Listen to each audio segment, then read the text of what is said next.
অফিসারের জেরার মুখে এবার মুখ থুবড়ে পড়ল নীলু। হ্যাঁ বন্ধুরা, ভিডিওতে লাইক দিয়ে দেখতে থাকুন। যে মুহূর্তে কিনা নীলাঞ্জনাকে অন্য ঘরে নিয়ে পুলিশ অফিসার জিজ্ঞেস করতে থাকে যে আচ্ছা ম্যাডাম, এখন আপনি আমাকে বলুন তো, এই ঘরটাতেই তো আপনার সঙ্গে মিস্টার অনির্বাণ সেন অসভ্যতাম করার চেষ্টা করেছিল, তো আপনি আমাকে বলুন তো যে ঠিক কী কী করার চেষ্টা করছেন, একদম প্রথম থেকে আমাকে বলবেন।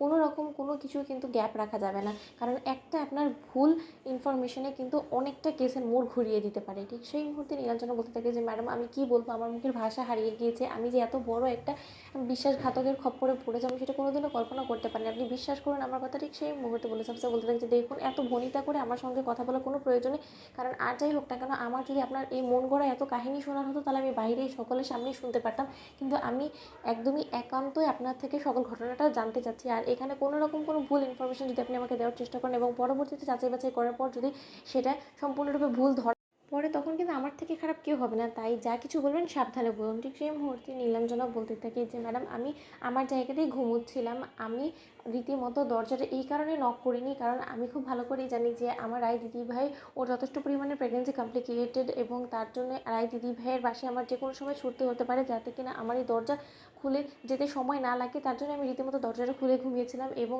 আমার জামাইবাবু, যার কিনা এতটাই নোংরা নজর, যে কিনা এক মিনিটও আমাকে চোখে হারাতে চায় না, সে রীতিমতো আমার রায় দিদিভাই ঘুমন্ত অবস্থার সুযোগটাকে কাজে লাগিয়ে সে আমার ঘরে অন্ধকারে ঢুকে পড়ে, এবং সে কিছুক্ষণ বাদে আমার খাটে চেপে বসে এবং আমাকে জড়িয়ে ধরার চেষ্টা করতে থাকে। ঠিক সেই মুহূর্তে আমার ঘুম ভেঙে যায় এবং আমি যখন ফিল করতে থাকি যে আমার গায়ে অন্য কেউ হাত দেওয়ার চেষ্টা করছে, তখনই আমি দুম করে চিৎকার করে উঠি এবং সঙ্গে সঙ্গে নিজেকে ওনার কাছ থেকে ছাড়ানোর চেষ্টা করতে থাকি। আর সেই সময় ওনার সঙ্গে আমার দস্তাদস্তি হয় এবং তার পর মুহূর্তে আমার রায় দিদিভাই চলে আসে এবং বাকিটা তো নিজ চোখেই দেখেছে। এখন যখন আমার রায় দিদিভাই সম্পূর্ণরূপে সব কিছু নিজ চোখে দেখেছে সাক্ষী থেকে, তারপর আমার জামাইবাবু এটা রায় দিদিভাইকে বলে গুমরাহ করার চেষ্টা করছে যে সে নাকি রীতিমতো ফাইল নেওয়ার জন্য এখানে এসেছিল। অন্যদিকে পুলিশ অফিসার বলতে থাকে যে তাহলে আপনি আমাকে বলুন তো যে এই ফাইলটা ঠিক এক্সাক্ট কোথায় রাখা আছে।